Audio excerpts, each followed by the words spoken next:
There is a tiredness living inside you that sleep cannot reach. It doesn't come from a long day or a busy season.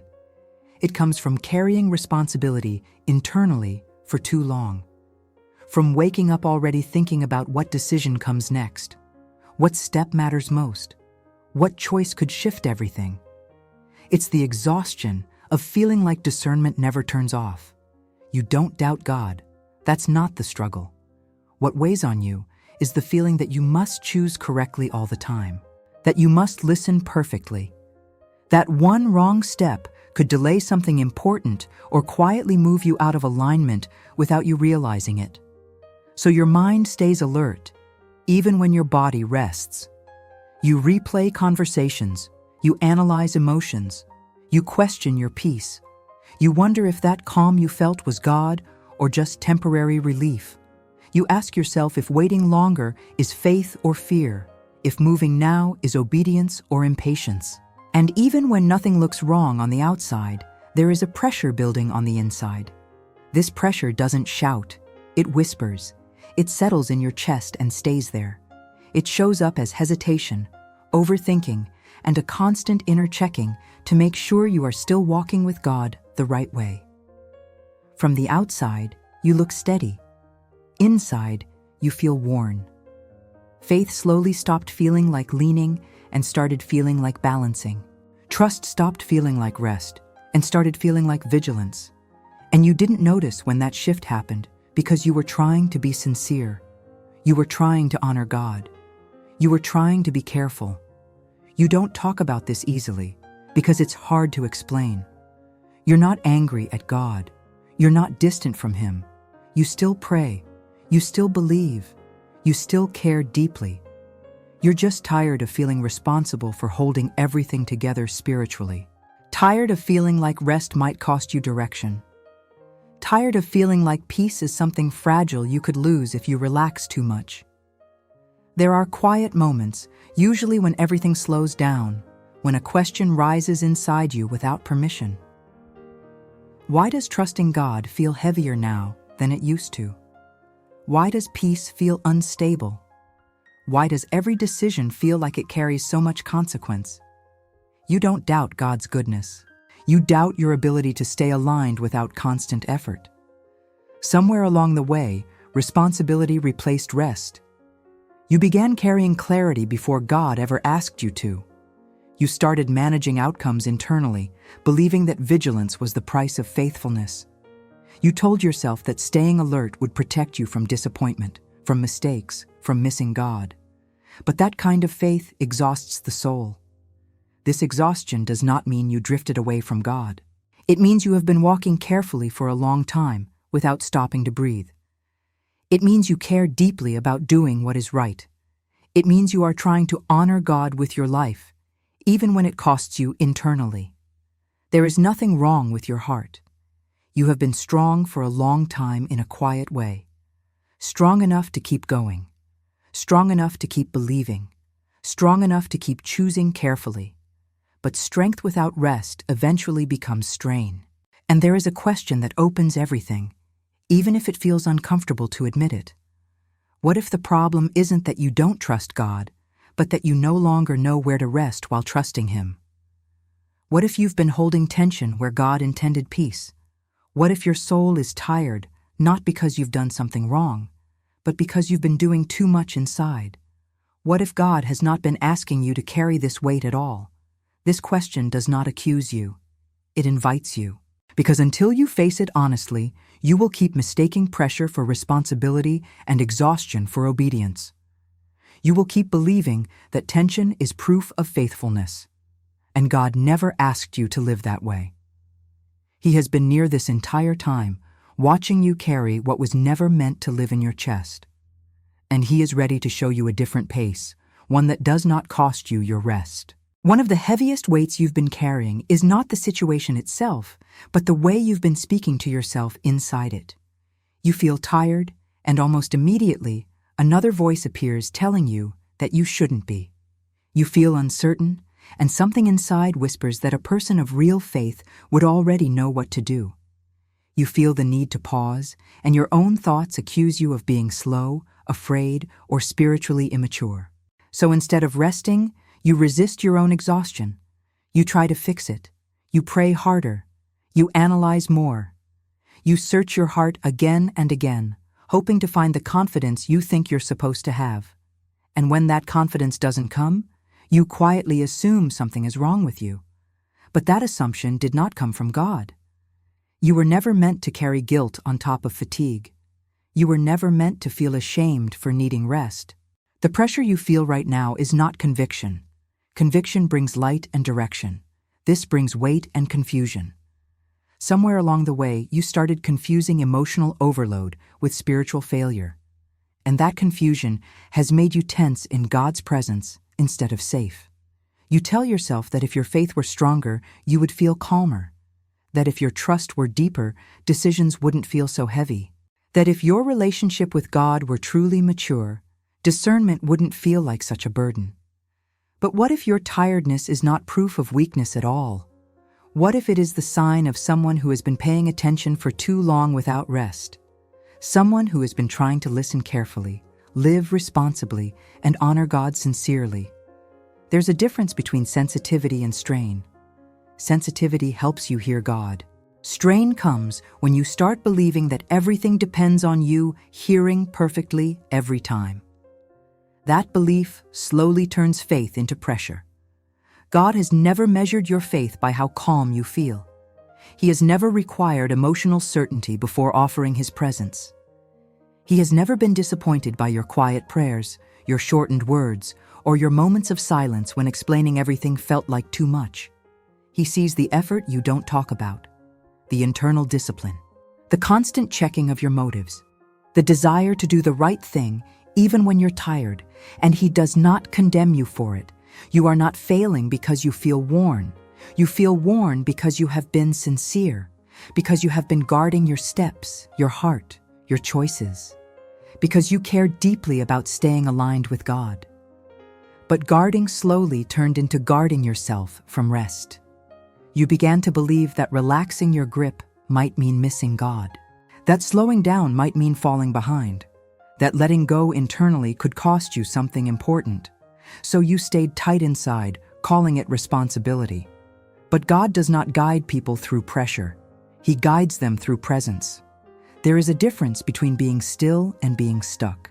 Stillness is not quitting. It is not avoidance. It is the moment you stop fighting yourself for being human while faithful. God is not asking you to prove your trust by staying tense. He is not asking you to earn clarity through effort. He is not waiting for you to become stronger before staying close. He is already here. And He meets you not at the point where you finally feel confident, but at the point where you admit you're tired of carrying this alone. This season is not about pushing forward.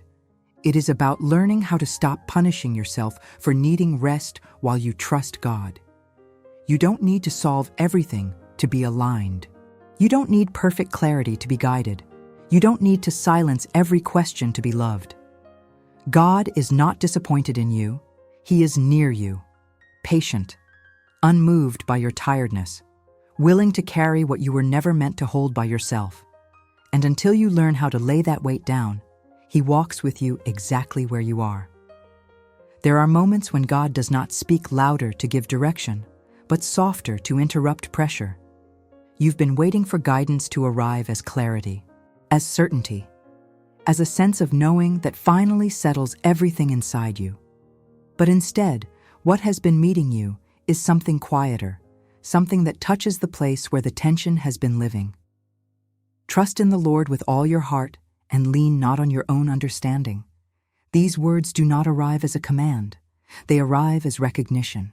As if God noticed how long you've been holding yourself upright, how carefully you've been balancing, how much weight you've been placing on your own ability to figure things out.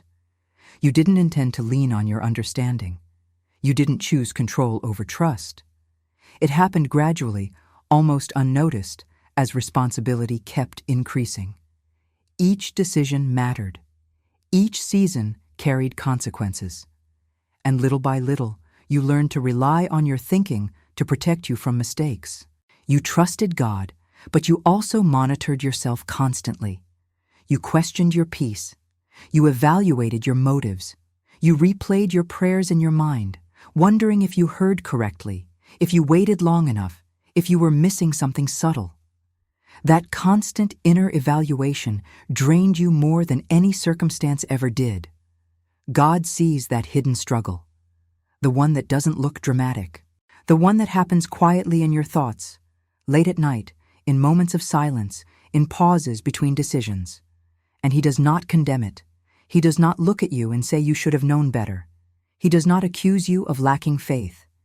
He understands that this habit grew out of sincerity, not rebellion. You were trying to be responsible with what mattered, but there is a difference between responsibility and reliance. Understanding was never meant to carry the full weight of guidance. It was meant to serve, not lead. And when it takes the lead, rest quietly disappears. Even now, part of you is listening carefully, feeling both relief and resistance. Relief at the thought of not having to carry everything. Resistance at the idea of loosening your grip. Because you've lived too long believing that vigilance keeps you safe. You wonder what happens if you stop leaning so hard on your thoughts. If you'll miss a warning. If you'll misstep. If something important will slip by unnoticed. God understands that fear. He does not rush you past it. There are moments in your day when this battle shows itself clearly. When you pray sincerely, then immediately begin preparing for what could go wrong. When you ask God for guidance, but stay tense, waiting for certainty to make you feel safe. When you say you trust Him, but keep rehearsing outcomes just in case. God sees all of it. And He does not withdraw His presence because of it. He stays close, gently inviting you to shift where your weight rests. Not all at once, not dramatically, but in small ways your soul can tolerate. A little less bracing, a little less checking, a little less internal tension. Rest does not come from understanding more. It comes from trusting where you are already seen, and right now you are fully seen. But knowing this does not instantly dissolve the strain. Because habits formed under pressure take time to soften. Control learned through fear does not release overnight. And God is patient with that process. He does not force you into rest. He walks with you as you notice how tightly you've been holding things inside, as you become aware of how much effort has been living in your faith, as you learn that leaning does not mean falling.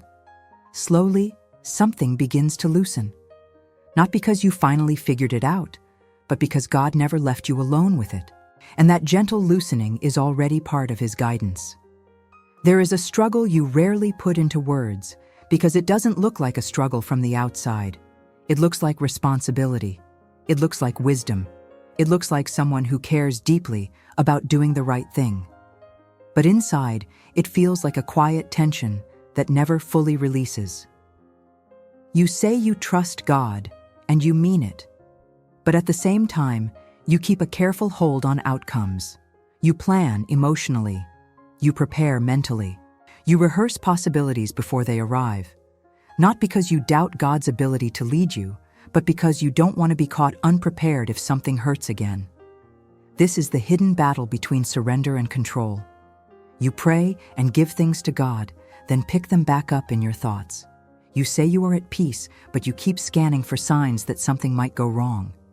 You tell yourself, this is wisdom, but your body knows how exhausting it is to never fully rest.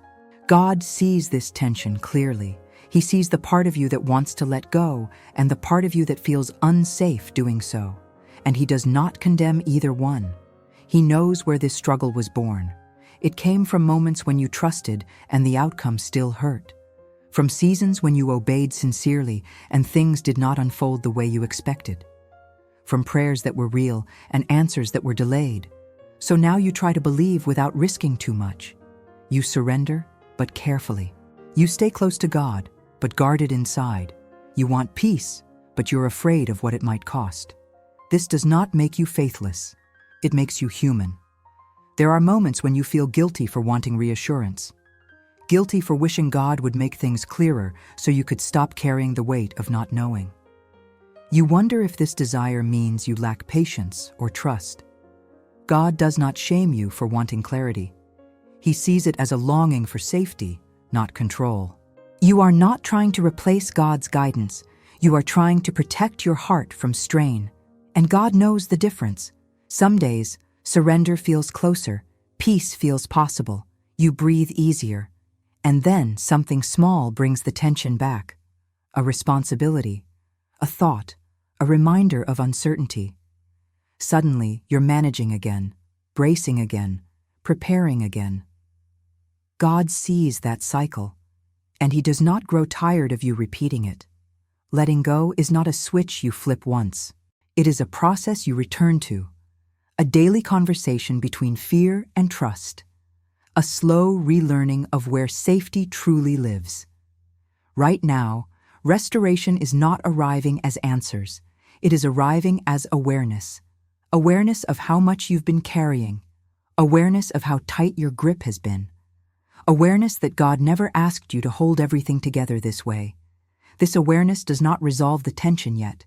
It simply names it. And naming it is the beginning of relief. You are not behind because this struggle still exists. You are exactly where God meets you. In the space between wanting rest and fearing what rest might cost. God does not rush you out of this place. He stays with you here. Steady, patient, unthreatened by your hesitation, quietly reminding you that surrender is not something you perform correctly. It is something you grow into, one small release at a time. There are moments in Scripture that don't feel like lessons to be studied, but like mirrors held gently in front of you. They don't explain, they recognize. Elijah once reached a place where obedience had drained him instead of strengthened him. He wasn't confused about God. He wasn't rebellious. He was simply emptied by responsibility. And when he stopped, God did not correct him. God did not demand more courage or remind him of his calling. God met him in his depletion. David wrote from places where faith and instability lived side by side.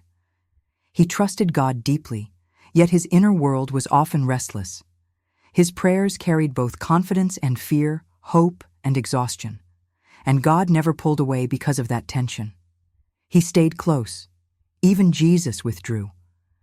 Not because his purpose was unclear, but because constant giving requires space to breathe. He stepped away without guilt, without explanation, without apology. And nothing was lost because of it. These moments are not included to teach you how to behave. They are included to show you how God relates to people who are tired. This was not failure. It was humanity in God's presence. You have been measuring yourself against an image of spiritual strength that God never required. You assumed maturity meant clarity without effort, peace without interruption, trust without internal resistance. But Scripture tells a quieter truth. God has always walked closely with people who were honest about their limits. You belong in that story. You are not the first to feel worn while still loving God.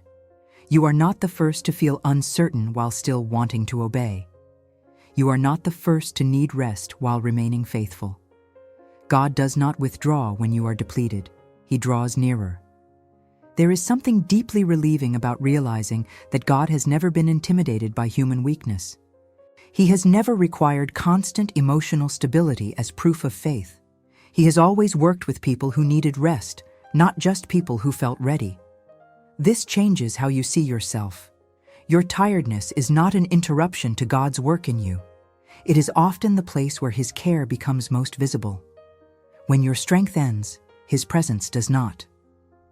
You are not disappointing God by needing rest. You are not slowing Him down by pausing. You are not disqualified because you feel fragile. God has always met people at the edge of their capacity. If He stayed with Elijah in exhaustion, with David in inner instability, with Jesus in withdrawal, He stays with you now, not watching from a distance, not waiting for you to recover, but present in the middle of your limits. This is where shame begins to loosen its grip. Because your struggle is not an exception. It is part of a sacred pattern.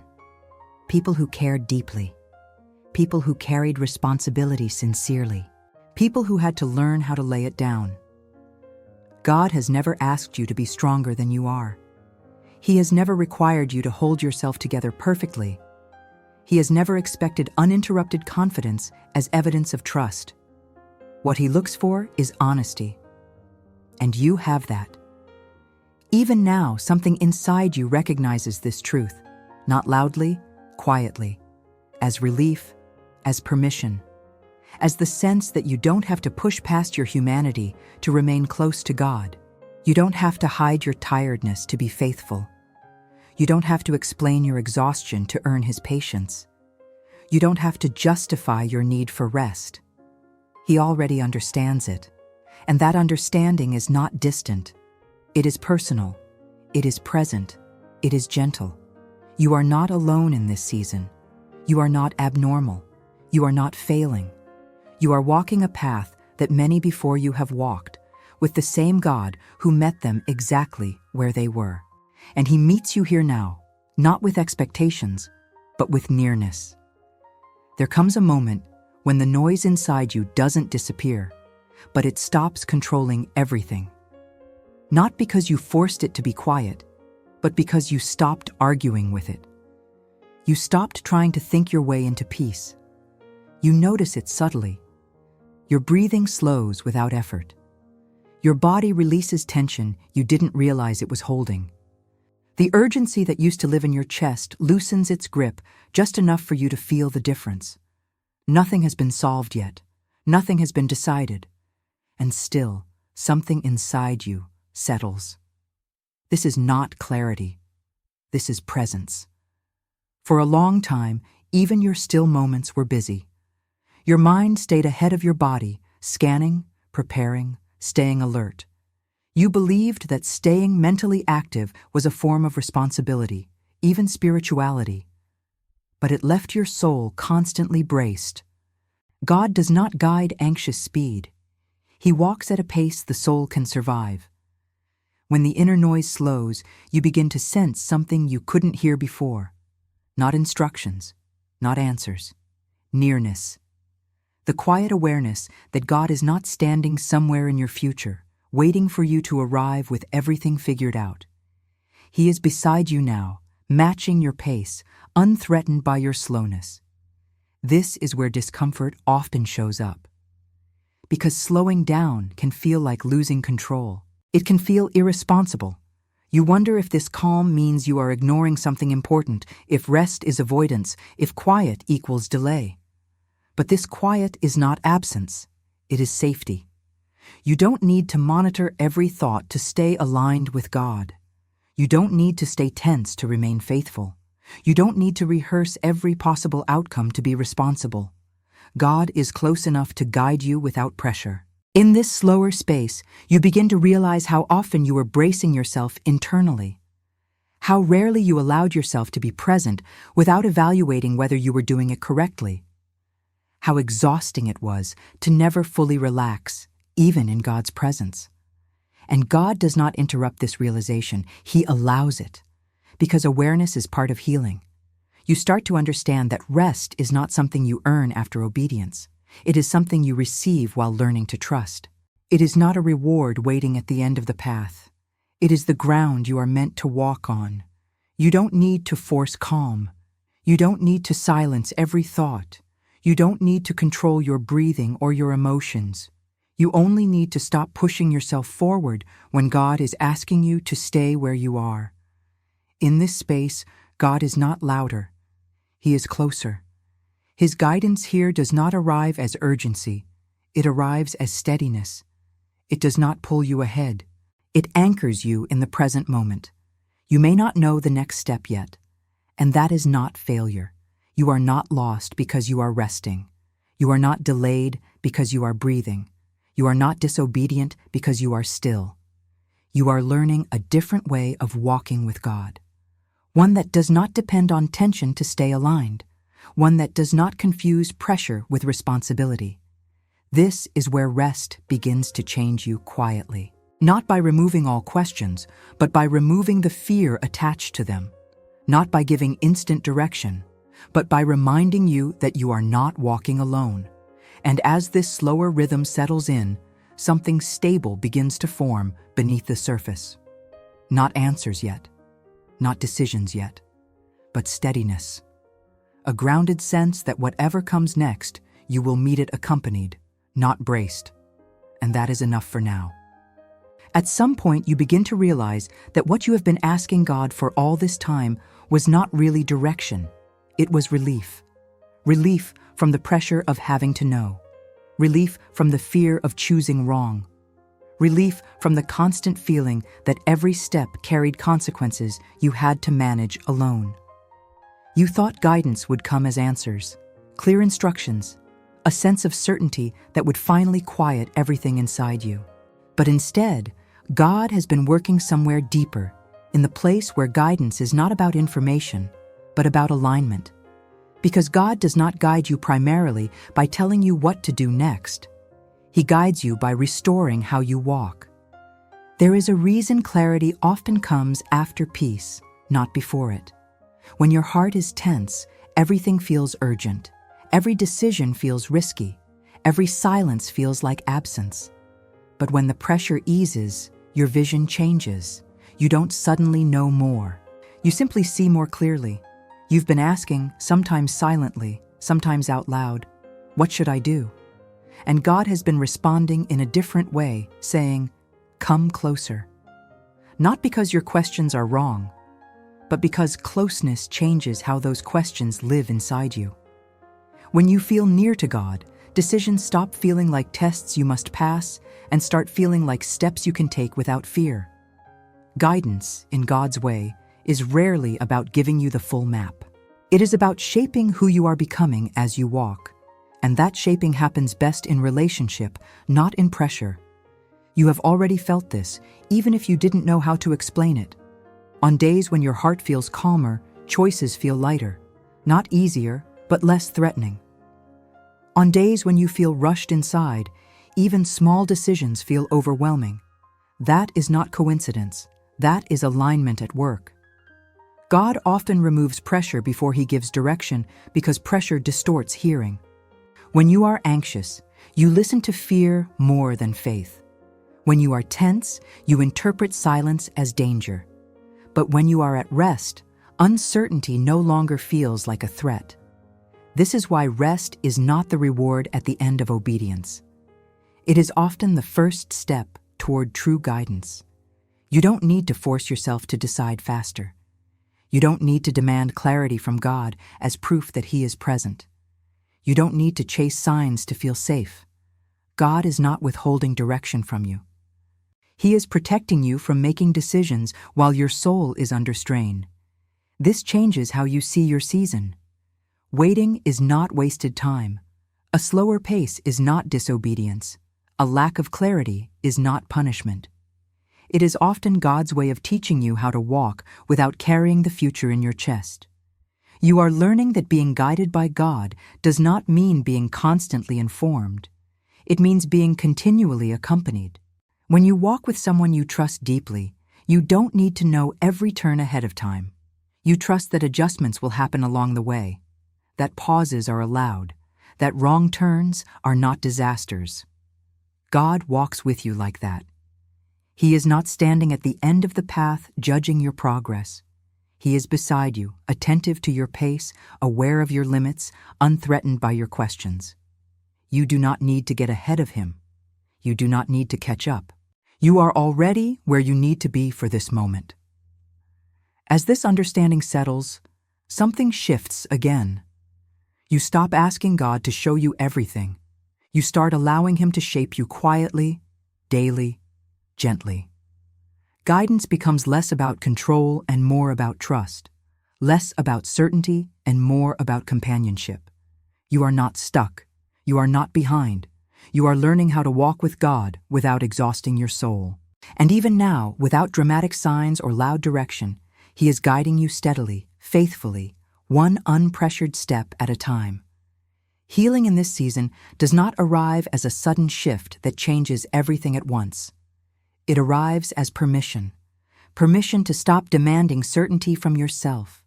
Permission to move through your days without needing everything to make sense. Permission to trust that God is still at work, even when nothing feels resolved yet. You may have expected healing to feel like confidence returning overnight, like clarity replacing confusion in a single moment. But that expectation itself has been part of the pressure you've been carrying. It asked your soul to do something it was too tired to perform. What is happening now is quieter and more honest. You begin to notice small changes that don't announce themselves. Moments when you don't immediately rush to fix your thoughts. Moments when you let a question exist without attacking yourself for not answering it. Moments when you choose to rest without rehearsing everything that could go wrong. These moments seem small, but they are where real healing lives. God is not rebuilding you through force or urgency. He is restoring you through patience, through repetition, through daily permission to be human without self-condemnation. He is teaching you that healing is not about becoming someone new, but about releasing what has been weighing you down. Some days you will feel lighter, as if the pressure has loosened its grip.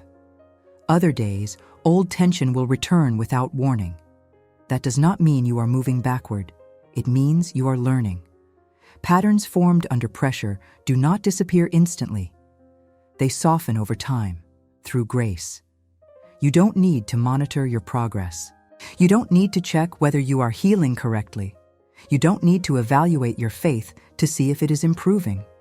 Healing is not something you perform. It is something you receive. God is not disappointed on the days when you feel tired again. He is not surprised when familiar worries resurface. He is not frustrated by your need to relearn trust slowly. He meets you each day with the same patience, the same presence, the same care. You are starting to understand that rest is not the absence of struggle. It is the absence of self-accusation within the struggle.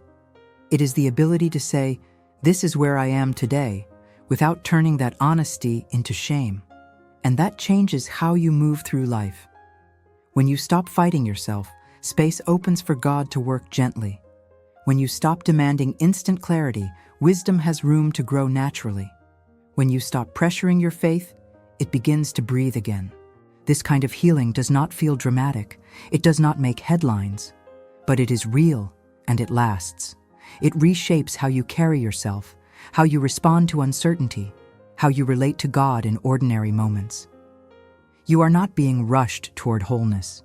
You are being walked into it, day by day, step by step. With God staying close while you learn to lay down the weight you were never meant to carry alone. Some days healing will look like prayer, other days it will look like silence. Some days it will look like choosing not to engage every anxious thought. Other days it will simply be letting yourself rest without explaining why. God honors all of it. He is not asking you to be brave every day. He is asking you to be honest. Honest about your limits. Honest about your need. Honest about where trust is still learning how to live inside you.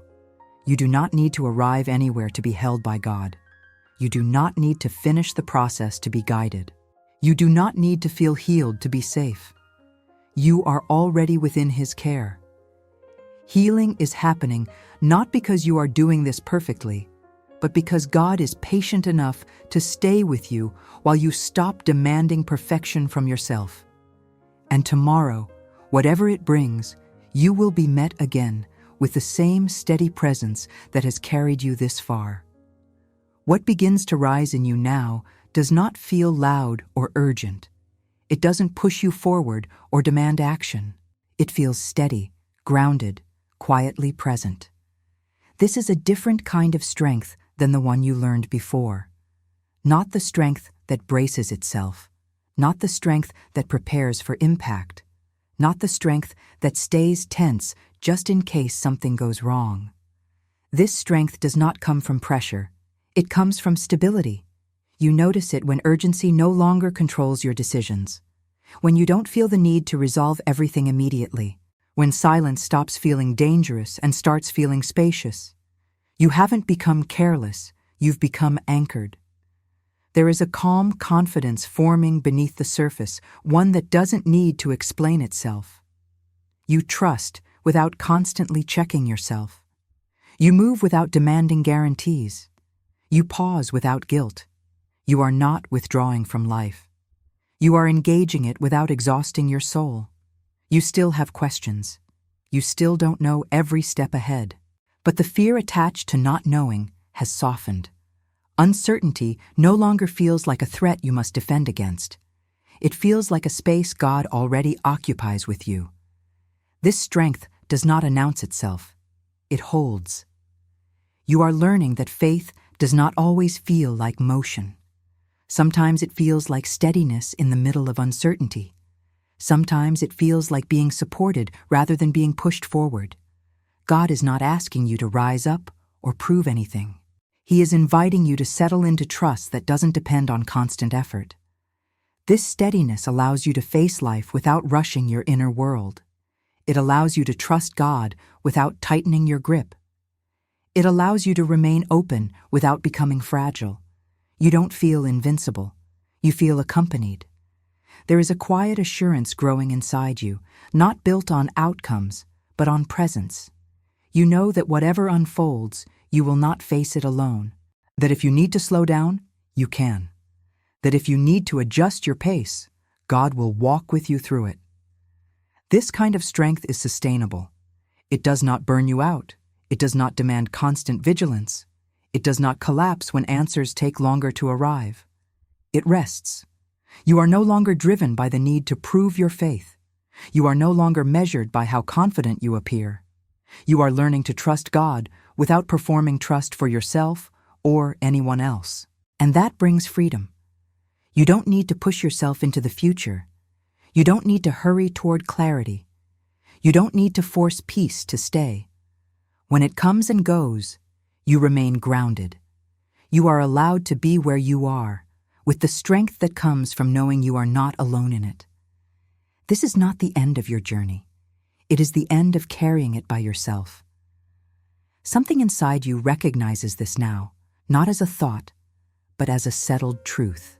A sense that you no longer have to brace for what comes next, that whatever arrives, you will meet it supported. This quiet strength will not rush you forward. It will carry you steadily, one step at a time, without pressure, without fear, and that is enough. There is no moment here where everything suddenly closes or resolves. No final realization you need to reach in order for this journey to be complete. What God has been doing in you was never meant to end in a dramatic conclusion. It was meant to settle quietly, in a place deeper than words. You are still here, breathing, present, less tight inside than you were before, and that already matters more than you realize. Throughout this path, God has not been trying to give you answers as much as He has been reshaping how you carry questions. He has not rushed you toward clarity. He has slowly removed the pressure that made clarity feel necessary for survival. And that kind of work does not announce itself. It integrates. You may wake up tomorrow and notice that not everything feels solved. Some doubts may still be there. Some decisions may still be waiting. At times, the old impulse to hurry, to control, to brace yourself internally may try to return. When that happens, it does not mean this journey failed. It means you are human and still walking. God never asked you to arrive at certainty before He walked with you.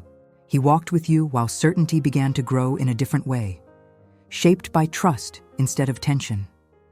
He never asked you to carry the future inside your chest. He only asked you to stay present where your feet are now.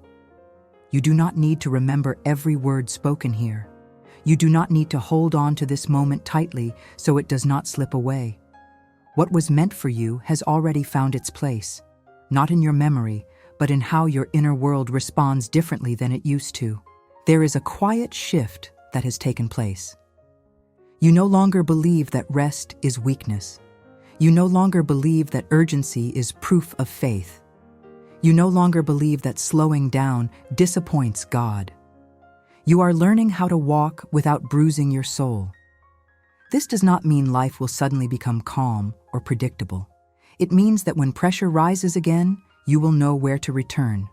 Not to effort, not to self-correction, not to control, but to presence. You will recognize sooner when your chest tightens. You will notice when your thoughts begin to race. And instead of judging yourself for it, you will remember that God is not waiting for you to fix yourself before He stays close. You are not starting over when you need rest again. You are returning to something that now exists inside you. A place where you do not fight yourself for being human. A place where trust does not require constant vigilance. A place where God's guidance feels like companionship, not pressure. This is not about doing faith better. It is about living it more gently. Staying connected from here is not about obligation or commitment. It is about walking with reminders instead of demands. About choosing presence instead of performance. About allowing faith to be something that supports you, not something that drains you. If this message stayed with you, even quietly, you are welcome to stay connected. To return whenever life feels heavy again.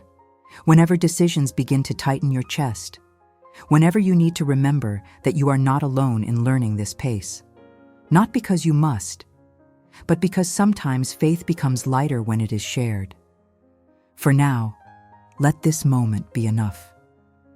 Let the pace remain gentle. Let God remain as close as He already is. You don't need to do anything else right now. You are not alone here.